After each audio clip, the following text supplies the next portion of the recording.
Previously on Gears. It is time for the world of cars with me and, of course, Spike, the car guy. Spikey, great to see you, my friend. Lovely to be here as always. Thank you very much. You're driving a very fancy Subaru. I am driving the new Subaru WRX, in fact. That's always been just one of those cars that you see and you go, ooh, that's power. Yeah. Always been a very enjoyable car to drive. Always been one of those cars that was really driver focused and you get a lot out of and have a lot of fun in. They've now launched the new 4th generation WRX, and it is better in all kinds of ways, as they would have you believe. As they would have you believe from your experience, tell us where it's better. Well, for starters, the interior is better. So one of the things about Subaru has always been they perform really well and they feel really nice, but the interior has always been a bit lacking, shall we say. And just in terms of the layout and the tech and the design. And so what they've done is they've now boosted that quite significantly. So it's bigger, it's more roomy, it's got more space, it's more comfortable, it's more tech friendly, it's got a lot of, the standard features are things you would expect at the price, so things like Bluetooth and auxiliary cables and touchscreen and steering wheel controls and cruise control and all that kind of stuff. The only thing is it's much better than it's ever been, but it still suffers from a little bit of plastickiness.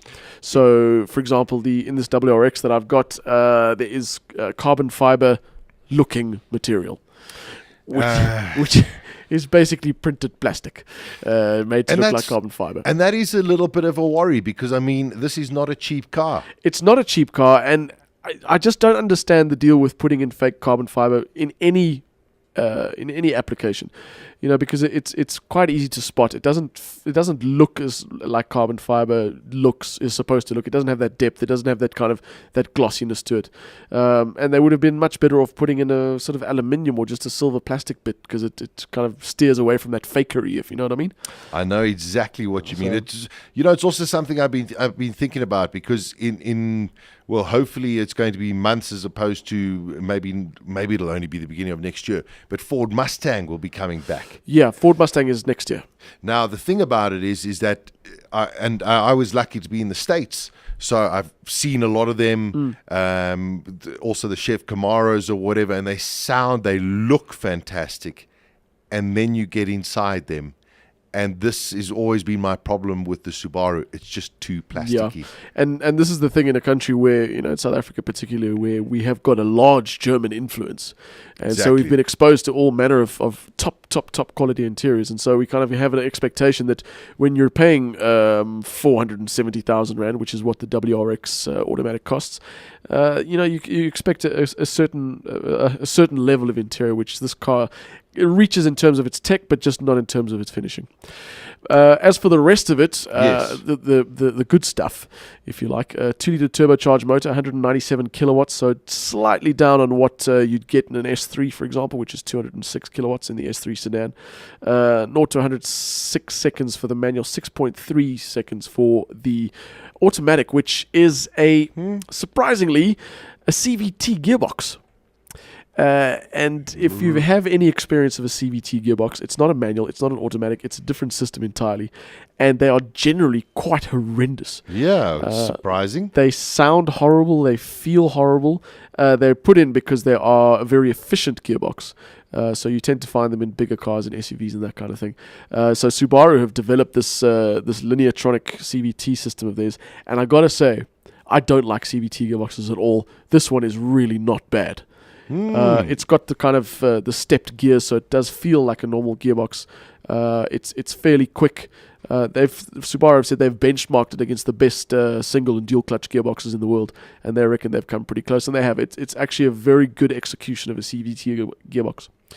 Top speed 240 kilometers an hour, symmetrical all-wheel drive as you do get in Subaru, and it does it grips like you can't believe. It has that Subaru, I hesitate to use the phrase DNA, but it has that Subaru-ness about it. It's got super quick turn in, the grip is fantastic, it sounds good, it's got a really, really nice dose of power.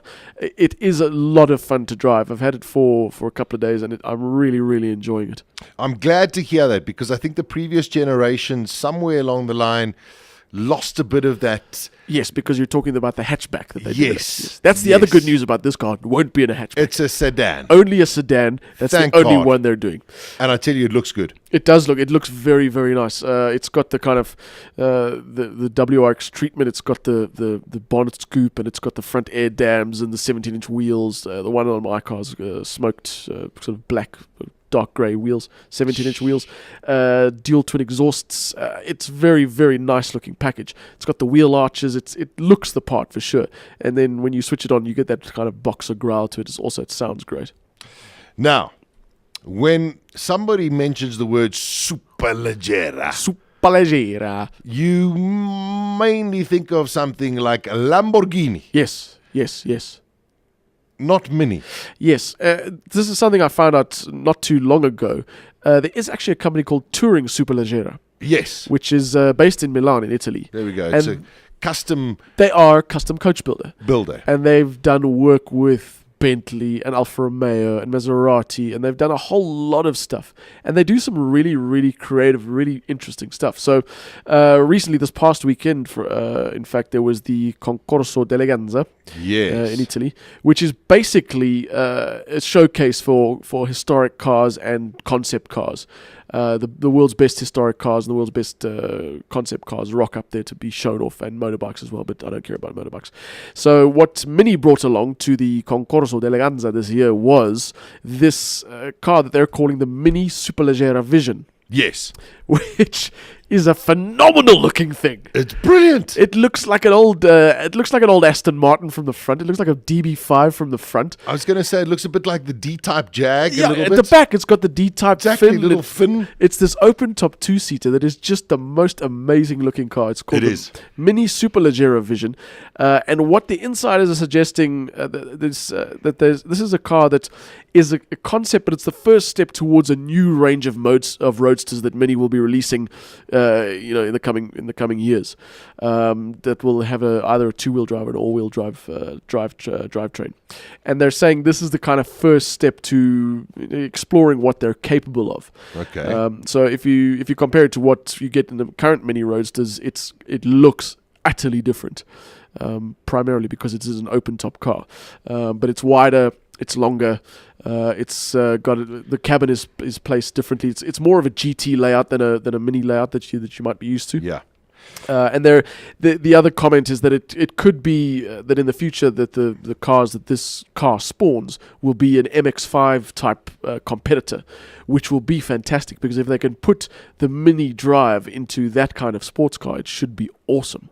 Also, there's a couple of interesting things about this, the way that this car looks as well. The rear lights, if you look at them, looks like the British flag. It looks like the Union Jack. Yeah, Yes. yeah, super cheesy, but it actually works. But it actually works. Yeah. And the amazing thing is, for those who maybe don't know, Mini, of course, is owned by BMW. Yes. So, I think it's also great where BMW, yes, they might go to a coach builder or whatever, but sitting there and saying, you know what, guys, go and experiment. Yeah. Have a little bit of fun. And they come up with this, and it's quite spectacular. So if you want an example of globalization in action, there it is. A British company owned by a German company going to an Italian company to release a car to design a car at least that will be released around the world. Released around the world. Do yourself a favor. If you've got a couple of minutes, go Google yourself Mini Superleggera Vision. It is fantastic. It is very cool. All right, finally, Spike, the most valuable automotive brands. Yeah, this is something slightly off new models and technology and whatnot. Every year they release a report. And when I say there's a company called Millward Brown releases a report called Brands Top 100. Okay. And it covers all kinds of things, all kinds of consumer things and other companies and all kinds of industries. So obviously we're concentrating on the automotive brands. And what they've done is they've listed the brands that they think they say are the most valuable. If you want to read, I'm not going to go through the whole thing because a lot of it is kind of fairly uninteresting stuff. I'll give you some highlights. If you want to see the whole report, go to millwoodbrown.com. That's millwoodbrown.com, or you can Google Brands Top 100, and you will see the full report there. So before we get to the cars by value or the brands by value, there's some very interesting outtakes from that report. One is that there's a massive trend now towards crossovers. where it was before SUVs. They're now saying because families are getting smaller, they're looking for smaller cars, but they like the SUV styling and the SUV thing, so they're going for crossovers. In terms of what companies have sold, Toyota sold almost 10 million cars last year. She was. Ford last year had one of its most profitable years ever. Their brand value increased by 56%. Chevrolet almost sold 5 million cars. That's a record for them. Wow. And their Cruze was their top-selling vehicle around the world. BMW and Mercedes-Benz had a strong year. Audi remained the best-selling luxury brand in China, which is a very important market, not only for the luxury brands, but for most automotive brands. In terms of what consumers are looking for in their cars, they're finding that consumers are wanting technology more than anything else. So regardless of how much you're paying for the car, they want Bluetooth and they want USB and they want connectivity and interfacing with your smartphones. Safety is obviously a concern. And then fuel efficiency. Hybrid cars are selling more and more, and electric cars, I was surprised to find, are not doing as well because of price and limited range and lack of recharging infrastructure, which I thought was a problem we had only in this country, but apparently it's a worldwide problem. So electric vehicles, although there are many, they're starting to sprout all over the place. The Leaf is available here. The BMW i3 will be here next year. The things that we associate as being shortcomings with these cars, in other words, the charging infrastructure and the range that they have, is apparently a global problem that's holding them back, which of course will change as they become more popular and as the swing moves away from petrol and towards electric.